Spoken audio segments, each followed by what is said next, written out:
Well, terrific news for TRL TV and all the owners of the TRL, because the Easter sales are now done and dusted, and the TRL have come up with 3 cracking types, which is terrific news. Mick Malone is the head of Bloodstock. It was a hot sale, mate. Very much so. For the TRL, 120 million the gross, 370 the average, and Vinny's actually averaged way over 600,000. We ended up with a Vinny filly, so I'm really excited about that. Me too. Yeah. Vinny. Who's Vinny? I'm invincible. I'm invincible. Sorry. See, I've got the lingo going, haven't I? I've got the lingo going. Just to be clear, he is Australia's leading sire, champion sire, and also the most expensive sire in the country. He stands at $200,000 a service.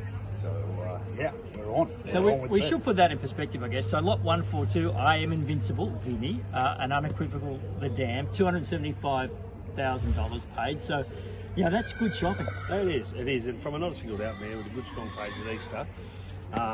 Look, it's tough buying here. Like, you've got to come and you've got to shop hard, you've got to look, and we spend a lot of time on the ground. We've had a lot of vets involved, all the guys that have got behind it. And look, I'm coming out of the sale.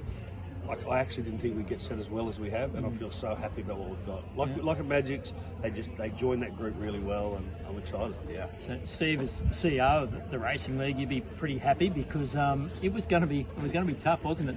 2 days ago now, we're thinking, what's going to happen? Yeah. Yesterday, in the first few hours where we got blown out of the water, we started to doubt ourselves, and but you know, you've got to be patient. You've got to be there.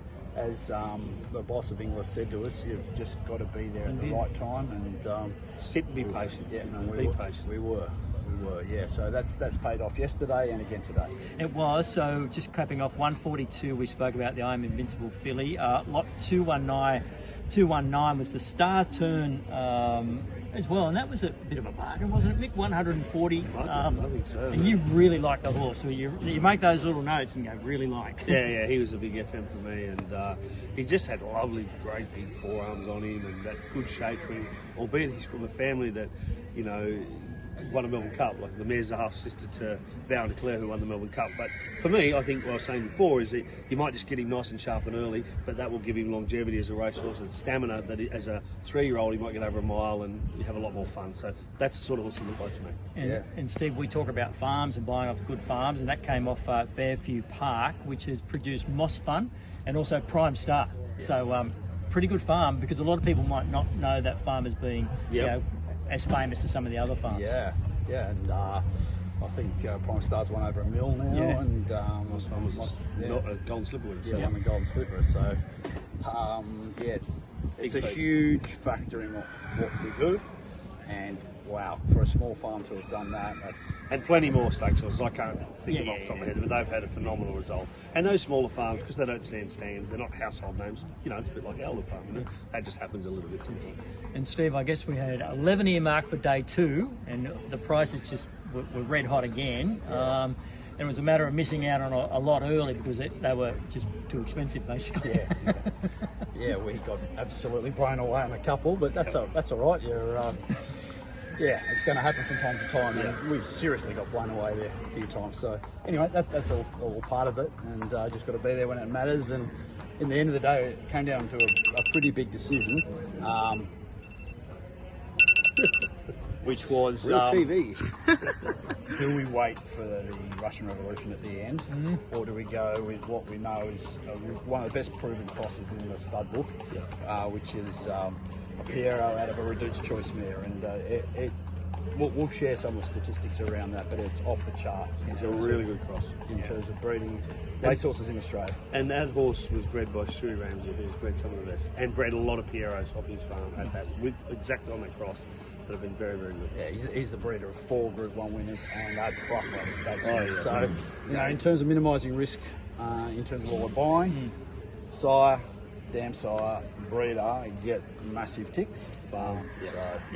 That's right. 2 farms, 2 really good farms for the price of one, really, with the Piero, because at Lime Country, which we bought, TRL bought their very, very first yearling off. And now we've bought the final yearling. So just to explain that, Lime Country were the vendor, they put the horse through, but the breeder was Stewie Ramsey, Turunga at Scone.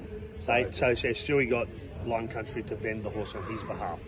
Yep. So raised on Taronga. So overall, just to wrap up, So can we talk the price there?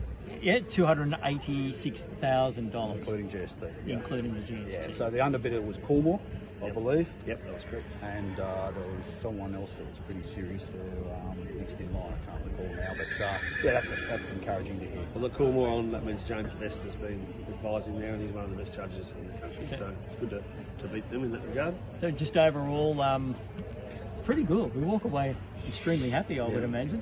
Yeah, you look at the teams that have been built now for the East Coast teams, the Yearlings that have gone in there, the 4 each. Geez, there's some good sides there. You know, some really good players that are going in there. People are going to have a lot of fun. The best trainers in the country in behind them. The tried horses will come in now. So the racing league's getting serious. The teams are formed, the trainers are there, colours are done.